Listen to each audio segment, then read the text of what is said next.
Hello again, everybody, and welcome to another episode of Fun and Games Podcast. I'm Geoff Moonen, And I'm Matt, a.k.a. Stormageddon. and you're listening to episode 176. And this episode, we need to reach the highest level, the maximum level. And it's true that we don't get as much experience as we did before, but we just got to keep at it in order to get to where we're going, because isn't that what grinding is all about? And grinding is what we're talking about on today's episode. I've been wanting to talk about this topic for quite some time about grinding in video games. It's often associated with RPGs, but is, I think, more and more any game that incorporates level gaining and gear finding have included it as well. Oh, yeah. And if you're wondering why Geoff and I sound a little haggard, it's because as of when we're recording, we decided to go do karaoke the night before we were going to record a podcast. And well, even Geoff, the professional singer, sounds a little hoarse. So I feel a little better about myself. You work around it a little bit. Yeah, I mean, you might say we grinded our vocal cords. I'm sorry. Not anyway. quite not the same definition. No. No.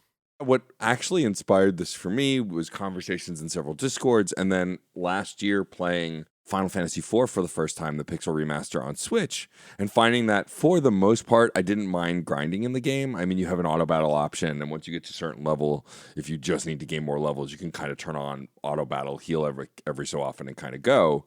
Sometimes I find that very mindless and unfun, but for whatever reason in this old school RPG, I kind of just went with it and just devoted an hour or two, put on a podcast, and just grinded through enemies on the moon until I could beat the final boss. I ended up blowing it out of the water, gaining 20 more additional levels, and then absolutely destroying the boss after dying many times in the final boss.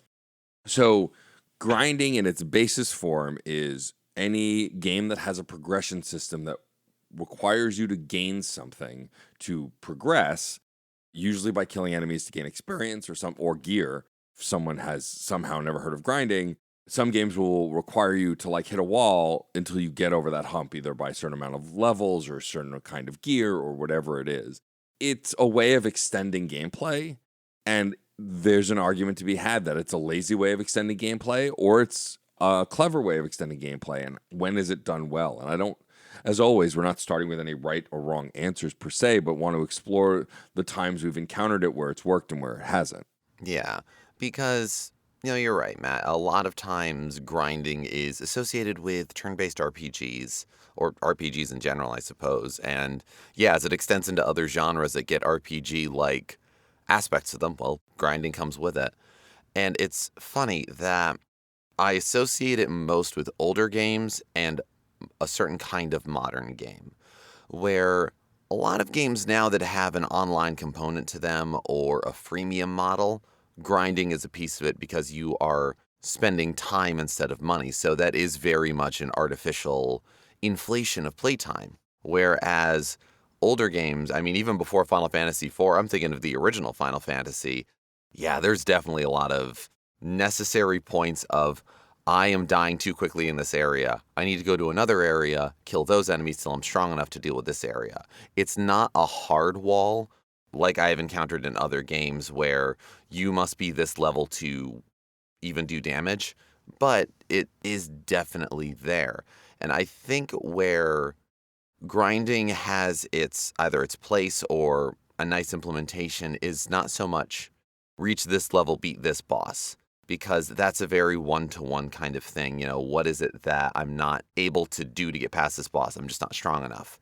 Whereas, say, Final Fantasy V, I one day was doing a lot of grinding in that because what I was grinding wasn't experience points, but it was the points necessary to master jobs.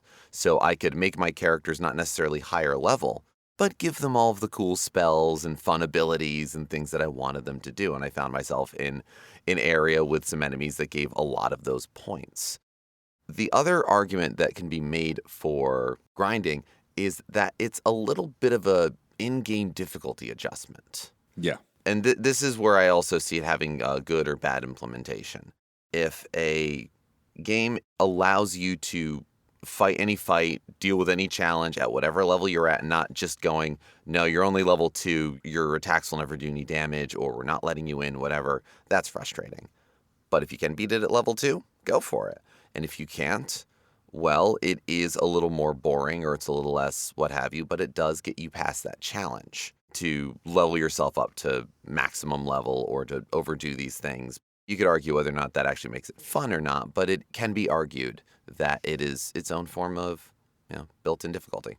Yeah, I mean, I think that's one of the many reasons the most recent Final Fantasy 16, got pushed back is because the mobs in that game level with you, right? Your world is constantly growing with you because there's a lot of backtracking for side quests and stuff, and they wanted it to be a challenge the whole way through. Mm-hmm. And like part of the fun, especially since that game was based on like an action game play style, a la Devil May Cry, part of the fun of getting to the end of Devil May Cry or Bayonetta is that you have so many equipment upgrades and new weapons and different abilities and have increased your health and increased your special ability that you can tear through the early stuff and replay stages and nail the scores because you are overpowered. And there's some fun in that power fantasy, which grinding provides. But if things scale with you, you can't get to that. And I think it really depends on what the game is going for. I mean, I guess I can start with a form of grinding that I find really frustrating and that turned me off to MMOs was the kind of grinding you would do in your EverQuest, your World of Warcrafts. There seems to be less of it in Final Fantasy 14, which I appreciate. But yeah, I remember playing WoW and just grinding bosses constantly over and over again to get an epic drop or a purple drop in World of Warcraft, or even, again, my limited time with EverQuest, because it's so obtuse intentionally, because it feels more adventurous, finding materials and stuff feels like an impossible task in that game sometimes without killing the same 3 mobs over and over again to get whatever you need for that one thing. Which some of my friends certainly did a number of times. I remember a friend of mine who always had higher level characters than me. I think I got one character up to a high level, but it took a while because I would just start new characters over and over. He was sitting on an island, killing the same guy over and over. He would kill him. He was on a 6-minute respawn timer. He came back, killed him again. He would kill him. We'd chat. We'd hang out. Oh, he's back, and do it. And I suppose that's a way of giving yourself some experience while hanging out with friends, but it had a little bit of a, is this fun? Is this what you want to be doing? And it's like, I don't know. It gives me the best experience. There's always the emotional pitfall on that where, grinding out bosses in an MMO so that you can get the specific drop that you need, or you need to get your faction high enough in an area so you do the same quest over and over and over again. It's taking a decent idea and running it to its maximum efficiency. And it's very funny to think about grinding being called anything efficient. Yeah, I mean, I think games like WoW specifically, though, start that way as a simple introduction, right? Killing 10 boars and getting 10 boar hides to collect because you haven't been thrust into the main narrative yet. You're just a human wandering around the starting area. Like, I get that on some level. That makes sense. The classic kill 10 rats at the beginning of any fantasy RPG. I think it gets trying when you're doing that same format of quest at level 100. And I think Final Fantasy 14, in one of its greatest successes, is the story is really interesting, and it feels like the quests are pretty carefully crafted, or if they are like a repetitive kill X amount of things, the spawns are plentiful and the supplies are frequent, and so you're not just stuck grinding through it in the same way. At least the beginning couple of versions of the game that I've played, A Realm Reborn and the first expansion, which is as far as I've played in that. I hinted at this a little bit. I think where sometimes grinding can be a lot of fun is if the main, like if it's a score chase, right? I think about games like Bayonetta and Devil May Cry and Hi-Fi Rush. Recently rescued studio, thank fucking God, dropping our only F-bomb on this episode. The studio behind PUBG picked up Tango Gameworks whole hog and have confirmed that they are helping them work towards a Hi-Fi Rush sequel. We normally don't do news in these shows because there's a time gap and this will be released many weeks after, but I'm excited now, goddammit, so I'm mentioning it. But yeah, games like Hi-Fi Rush, aforementioned, and the others can really be a lot of fun if you want to do the score chase. I don't, but like that's a different kind of grinding because you're trying to perfect a thing, you're trying to recognize patterns. There's a certain flow to it that can be really rewarding and kind of even zen-like. And because that type of game rewards that feeling, or the goal is to get you into that kind of feeling, then you are in alignment with the game's goals. Their goals are your goals, and you're enjoying them together. How can that feel bad? It doesn't. Not really. It actually brings up an interesting thought to me. Grinding is, as we're talking about it, certainly right now, is about making your characters better through essentially practice. You are doing the same quests over and over again. You're fighting the same random encounters. You are essentially pushing the same button over and over to get more experience points, to get more gold, to get more whatever it is, to make your character's numbers better or more able to deal with the challenges ahead. And we think of this in terms of turn-based RPGs because there is absolutely gaming skill in playing turn-based RPGs, but there is also a lot of times you can hit pause or the menu's up and you can walk away, have a sandwich and come back and nothing's happened. Right. But any practice is grinding. Grinding is in life. Every time a musician is practicing scales, they're grinding. Every time an athlete stretches, warms up, runs, does drills, that's grinding. I love watching speed runs. You go on a speedrunner's Twitch stream, they're grinding. They are playing that game over and over and over again. And just because we don't see the numbers go up over our own heads, I mean, I certainly don't. If you do, how are mine? But it doesn't mean it's not still repeated actions, and which is why I think, I mean, we're going to keep talking about this now. This episode isn't done yet, but the idea of grinding having such a murky definition or we don't need that in video games anymore. It's always going to be in video games. I mean, you probably don't grind what remains of Edith Finch necessarily, but in a game that, there is a score chase or there are boss fights or there is any of those aspects, there is a grind, and it is just a matter of what is the grind? Is it a fun one? Are you engaging with the intents and the gameplay loop of it all? I mean, grinding in the original Final Fantasy on the NES maybe was part of the design idea. If it was a little uneven, and given how a lot of other programming things turned out on the original Final Fantasy on NES, I wouldn't put it past them for it to just be like, well, this was the idea. It didn't go as we planned. We'll get them next time. It's funny you bring all that up because I think grinding as its definition is murky, and I think it just boils down to repetitive action, right? Gameplay loop. And a rewarding gameplay loop, regardless of how many times you have to do it, if you find it rewarding or entertaining, it may not matter as much. I mean, I think about, to kind of pivot the definition of grinding, Dark Souls and the games like it have multiple points of grinding, right? It is an RPG. You do level up, you do improve your skills. But I think about Elden Ring, the one that I've played the most of and finished. The base game, the DLC can go fuck itself. Oh, 2 F-bombs this episode. I just don't have the time for it. Time is a key word. We'll come back to that. In Elden Ring, you can do the grinding of open world exploration to make yourself stronger.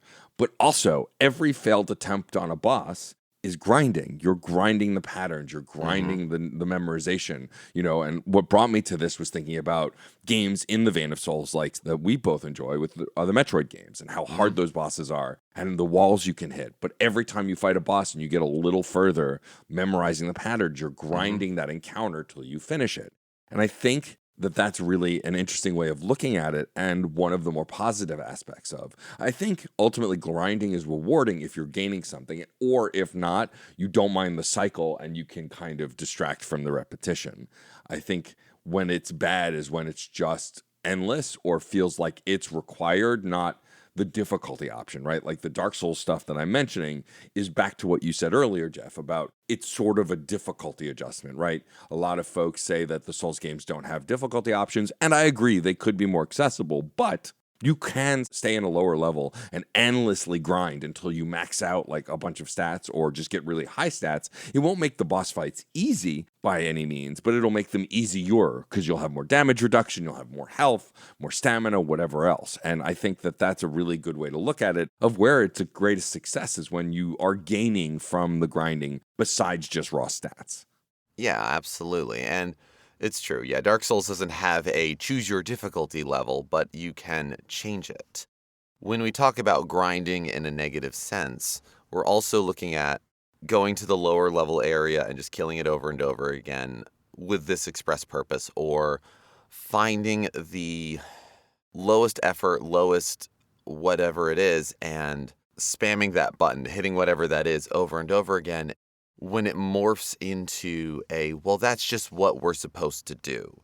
To continue to accidentally make this episode a Final Fantasy episode, I'm thinking of Final Fantasy VIII.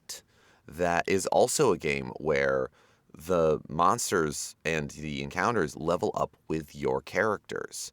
You have the junction system to get yourself higher stats, to make yourself entirely overpowered. It's amazing. It's very fun. No matter what level you are, you can get yourself to be phenomenally powerful.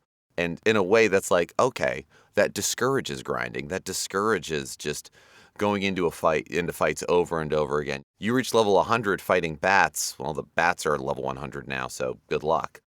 But getting the magic that you need to junction to your stats, there's a number of ways to go about it. A lot of it is through engaging deeper and deeper into the battle system and refining from items you find, like magical stones. Well, what do these do? Well, you can turn them into Thunder 2 or Fire 2 or Ice 2, depending upon which elemental refinement you're doing, and then you can attach that.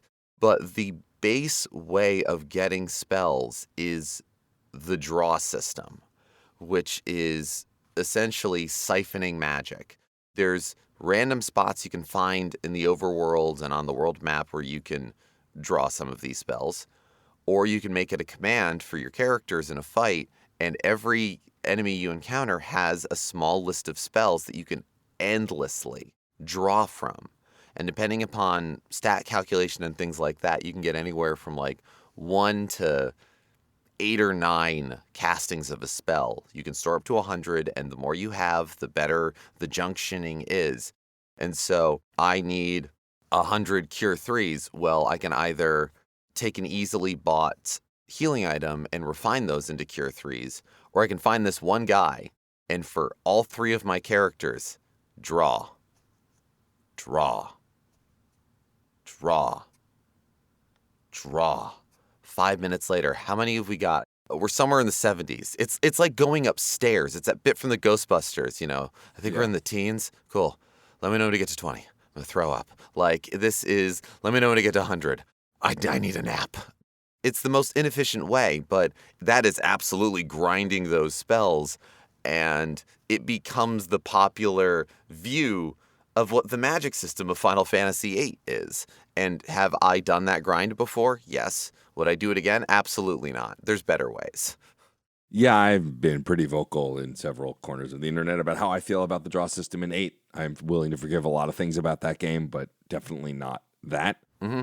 I don't like when any game, and this is a complete aside, makes magic holier than thou or difficult to attain or like a really limited resource.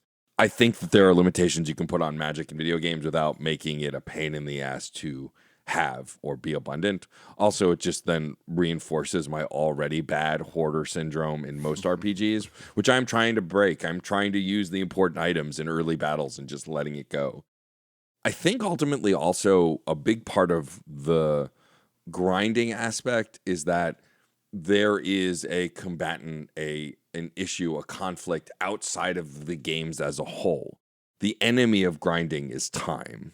Yes. I think about when I was younger, a long time ago, I can remember that far back, that grinding didn't really bother me. Like in WoW, for example, we mentioned earlier, I used to play WoW literally all the time. It was one of the only games I played because I had the time. I was home. I didn't go out much. I was going to school, whatever.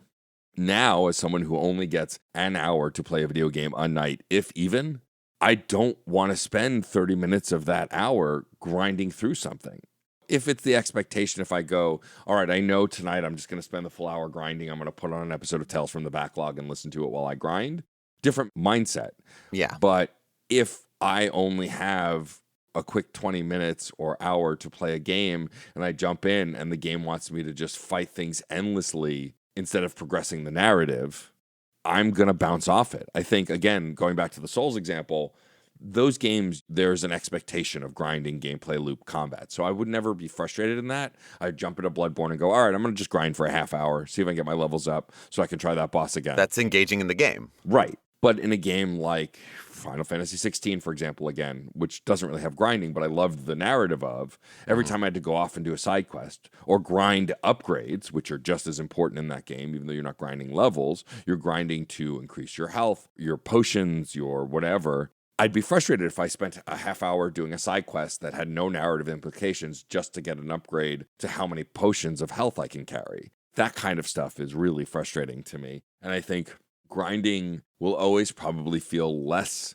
of a problem to younger gamers who have more time or who only play a handful of games a year. Also, Geoff and I have games journalist brain rot, and we're playing too many games at any given time. Yeah. And so our time is more precious.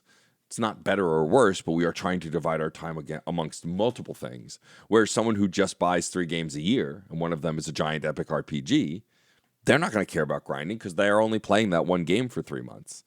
There was a lot of grinding in Final Fantasy Rebirth, which came out this year, Final Fantasy VII Rebirth. Again, bothered me because I wanted to get to the end of the story. I cared about the story more than the gameplay in that game. I'm in the minority there. But someone who only bought that and isn't going to buy another game till the fall, when one of the 18 major tentpole titles come out at the end of this year, they're not going to care. They're going to be like, all right, I'll do the side quests. I'll go grind. I don't care. Like, this is what I'm playing. I'm playing this until I'm done with it. And so, like, I think that kind of positioning also can really affect this in a way that goes just beyond the quality of the game or what the grinding entails. Right. And when you have very feature-rich games, whether through side quests or systems, through story, through all of the little gameplay loops that you put together, where grinding starts to feel, well, truly like a grind or like you're taking out a part-time job on these things, is when a lot of the features fall away to a single thing, to an acquisition of a resource, a number, a goal, to then re-engage with all of those rich features again. Whether that is a boss wall, whether that is you need this one specific item. Okay, where do I get the item? It drops off of this one spawn that happens once a day. Oh, for the love of God, kind of idea, which, Matt, you and I have definitely had those kinds of game experiences. I think you're right, where time is the greatest resource on these, which is why I think of modern freemium gaming, I suppose, having a similar feeling of grind as early RPGs did, even from our baby days and earlier, like old computer RPG style stuff, which was kind of the arcade score attack of the long form adventure in a way. So the mentality back then made sense and why it carries into stuff now. But how do I get all of that cool stuff? How do I reach these levels? Well, you don't gain experience very quickly because you don't pay. If you buy into this tier, you will gain experience faster. If you want better chances of getting these drops, pay into it. And so that also lays bare a matter of I'm either putting a lot of time and just kind of mindlessly hitting the button till I can start having fun again, or pay whatever amount of money that it is. I see no problem with paying money for video games. I would just prefer to pay it up front and be done with it. Because that then almost becomes a weird, okay, now I have to grind for money to make it easier to grind for video game. I mean, honestly, what is a job? Grinding for money? Not necessarily, but again, if you're not enjoying your job, it could definitely just feel like I'm grinding for money. I have worked those jobs. I feel most of us have at some point if we have a working history. So if you are engaging with the system to get whatever it is you're getting, it can be frustrating when it just narrows and narrows and narrows, and it does just feel like I'm doing this one specific thing so I can start having fun again. An example I'm thinking of is I'm currently playing through Persona 3 Reload and having a great time. I was a little worried that Sarah wasn't going to enjoy it because she doesn't really love roguelike games or like grindy dungeon crawlers. And Persona 3 centers around a giant-ass tower that is just... We played Persona 5 first together, and so there was a bit of my hesitation. She went, why? I'm like, well, did you like the palaces in Persona 5? Yeah. Well, the dungeons in Persona 3 is just mementos, but instead of going down, you're going up. Reload does a great job of making the battles fun, of having a cool sense of exploration of every single floor. And really, there was only one point where we were checking a guide, like, what level should we be? Yeah, you should probably be like another level. We realized how little experience we were getting. We were leveling up and we were doing fine and there wasn't any big issue, but when it was like, okay, we're going to listen to this guide and go from level 13 to level 14, how many experience points do we need? Oh, like 200. Oh, that's no big deal. How many are we getting each fight? 80. Cool. That's divided up amongst your party. Oh my God. For the first time, not exploring each floor and like taking out shadows as they came about and seeing what was around and maybe another one popped up and that's cool. It was, we're going to run around this floor for a while and generate shadows so that we can do this. And it immediately became what I feared Sarah would see the game as. Yeah. So ever since then, whatever level we are, we're fine. And we've been fine. And there's other features that have come up in the game that are allowing for characters to catch up in level and everything else. Persona is a game where you can grind for levels, you can grind to get certain persona, you can grind to get certain items. But it was a very sobering moment of like, okay, we're engaging, we're getting we're acquiring resources, we're doing great, whatever else. Oh, we need to get ourselves to a specific point. We've got to put a screeching halt to this. It went from, churning to grinding. The wheels are turning, the gears are going, but suddenly we've lost the lubrication of fun. Yeah, I mean, I think the RPGs that do it best are games like Chrono Trigger and Mario RPG, Sea of Stars, where you can see the enemies on the map. You can choose to engage, in most cases, but not all. They don't really require grinding as long as you are fighting as many enemies as possible along your path. You don't usually have to go back and grind. Yeah. There's some later levels in Chrono Trigger and Mario that like you'd probably do better if you grinded. I would say almost the entire run of that game, especially on the remake on Switch, if you fight as you go and clear the maps, but don't necessarily go out of your way, but fight most of the enemies in each area, you'll be fine.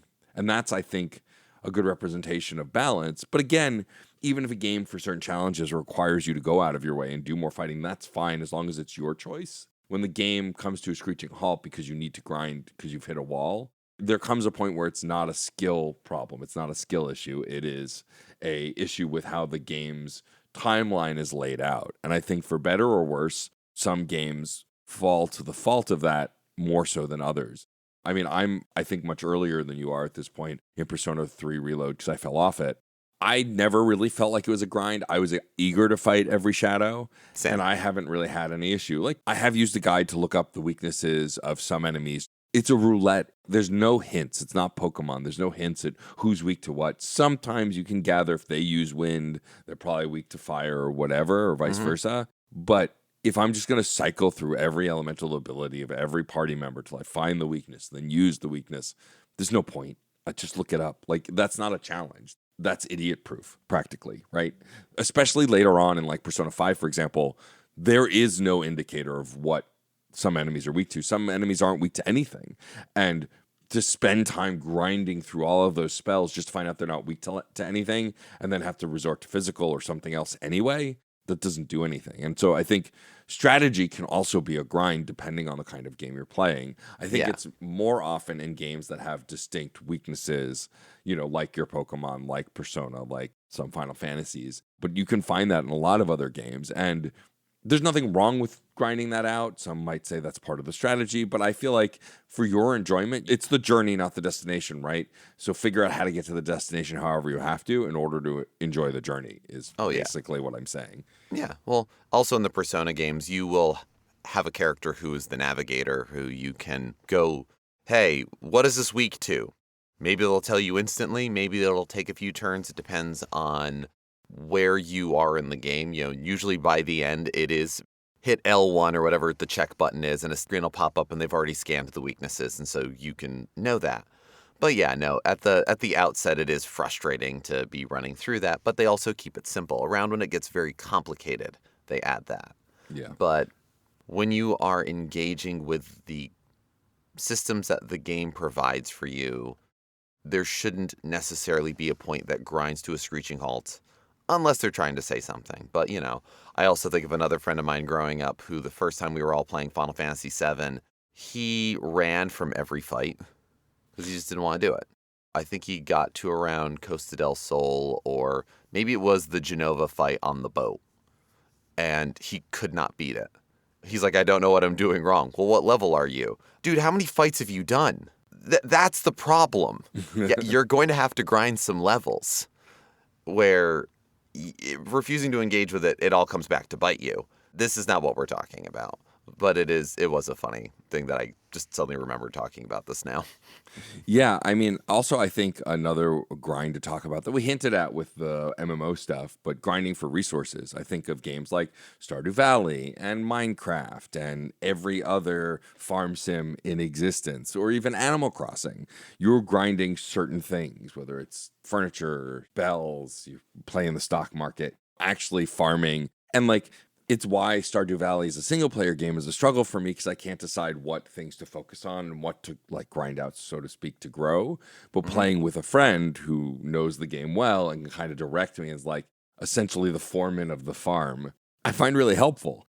And I think that the reason I bounce off games like that, like a Potion Permit was a game that I really loved that I got on Switch, whereas you're an alchemist, but it's the same kind of idea. You're gathering ingredients for your potions, you're fighting enemies to find the ingredients. And for a while it was go find this thing, bring it back, make the item, story progresses, go do the thing. But then about the halfway mark, I think, you hit this wall where, all right, there's a bunch of different things you can do. You have freedom to figure it out. Go grind a bunch of stuff until you get all these things. There's no real order. And I bounced off it because it became more open. Whereas most people are going to a game for that. For me, that kind of resource grind to get all these different things, to figure out where to start, how often the drops are, it just flashed me back to the worst of my MMO days. And I was like, I'm good. I think I'm going to put this down. I would like to go back to it at some point because I thought it was a very solid version of that kind of game. But life sim and farming sim games, I tend to bounce off of because of the freedom. Whereas most players are going to those games for that. And I think that kind of grind doesn't feel like a grind because you're just enjoying the world and the task of it all, like managing something like that in real life on some level. This brings up that idea that a grind is subjective. It's where I think the definition of where we're talking about when we, spit on the ground, as we say, grind, is when the game stops being fun, or when you stop engaging with the fun part of the game to get to the next fun part. I imagine a lot of the times grinding is also that matter of, like you said, with resource management and resource gathering, I need everything. It's going to the other side of the design curve, where you are like, I can get this. Well, I'm going to get all of it. I can get this spell. I'm going to get 100 castings of it. I can get this ore. I'm going to get every piece of ore I can find. For some people, that is absolutely fun, the acquisition of and the reaching of. But the grading of resource points, of experience, of AP, of whatever, isn't skewed towards doing that within the game. I think of Final Fantasy X, of the sphere grid. You do not need to fill the sphere grid. You can fill the sphere grid, and people have devised efficient ways of spending hundreds of hours to fill the sphere grid, and if you want the platinum trophy, I think you have to fill the sphere grid. The sphere grid is just a series of nodes that are your level up and progression system in that game. You engage with it, and it will help you. Trying to get everything is going to drive you crazy if you're not enjoying the mechanisms through which you are acquiring the resources to reach the goal of filling this board. Game design can't necessarily account for people who either under or over engage with the mechanics of the game.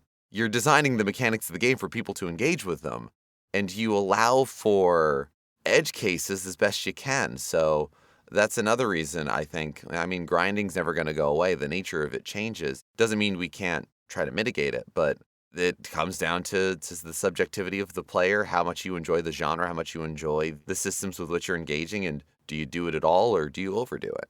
I think one of the conclusions we can draw here is grinding and it being successful is not only just very well tied to the gameplay loop, but also how much you enjoy the gameplay loop, which is something that is completely different from person to person.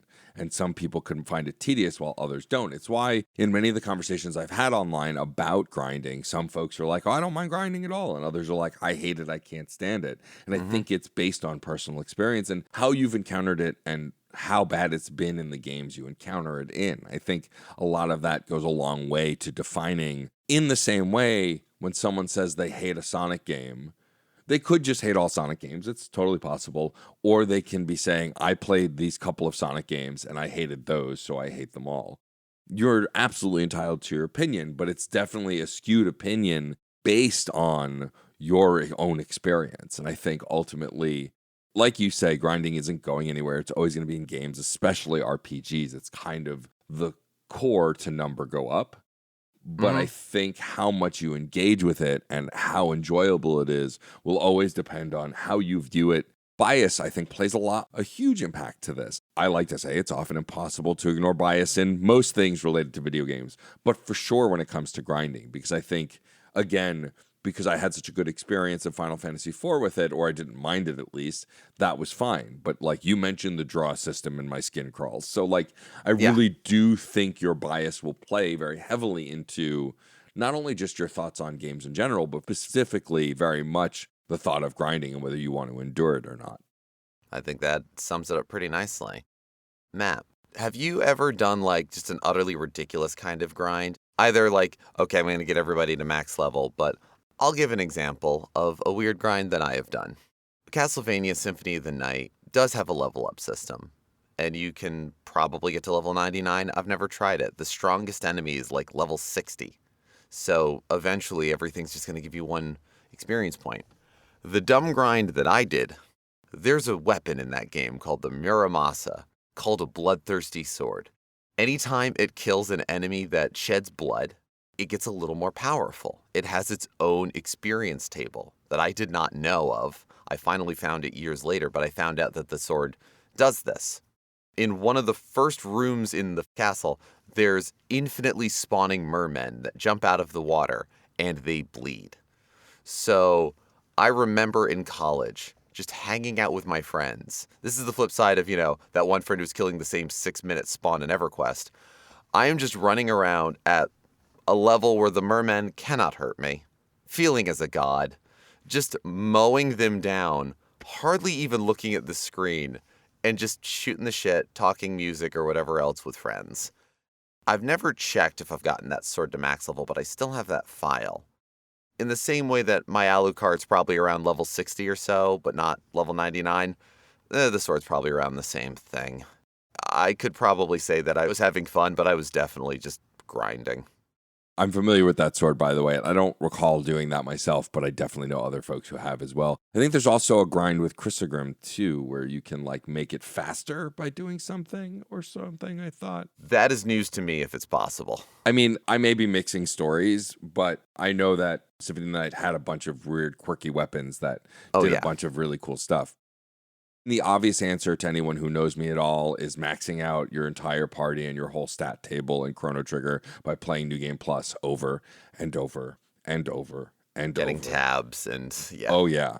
Like this game, on a recent episode of Retro Hangover, I mentioned that while I estimate I've beaten the game somewhere between 30 and 50 times, I think that number is even lowballed. And part of that is once you get high enough in New Game Plus, you can beat that game pretty quickly. And I would just loop through it over and over again until everybody had rainbow shells or had rainbow helms, had their best weapons, every tab of every kind and max stats, and completely unnecessary to that video game, but I did it anyway.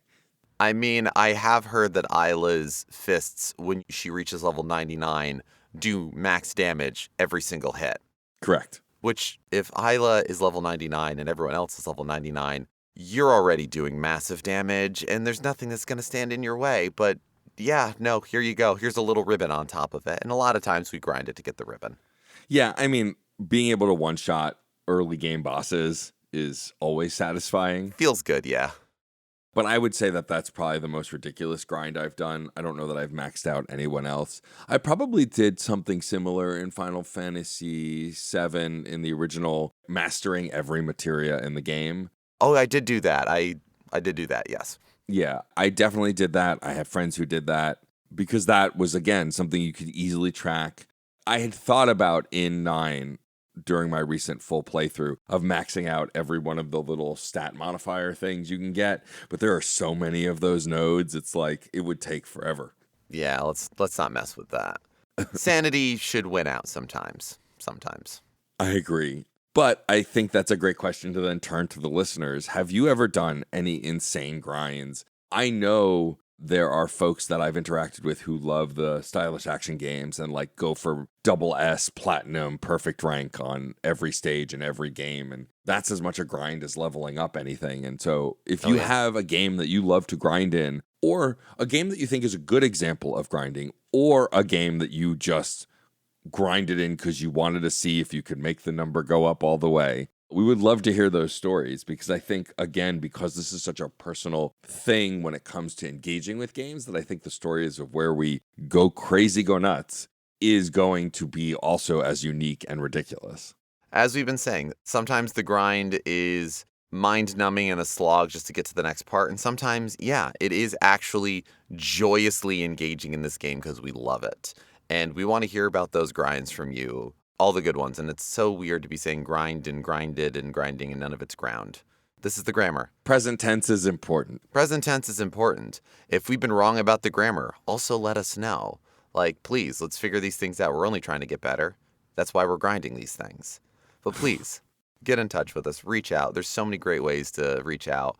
We are Fun and Games Pod across all social media platforms we are active on, which as of this episode is Twitter, Blue Sky, Instagram, TikTok, and Tumblr. You can email us at funandgamespod@gmail.com. Let us know what you thought of this episode, what you thought of previous episodes, what you'd like us to talk about, who you'd like us to talk with on future episodes. Show us the results of all of your grinding.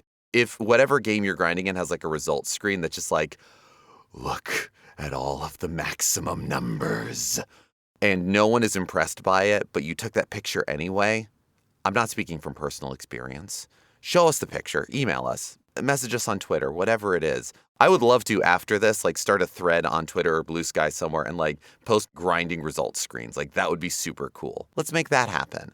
If you want to see everything we're working on and help support the show, you can visit our Patreon, patreon.com/funandgamespod. There is a free tier, so you don't have to give any money to be a patron, but we appreciate any and all support from all of our patrons, and we especially want to shout out those on the high score tier and above. Our high scoreboard today is Alex Lavelle, Case Aiken, Daniel Needon, Roger Reichart, Alejandro Alves, Curly Bright, Film It Yourself, Patrick Edwards, Robert Prine, Sean Bowen, and Wes Bates.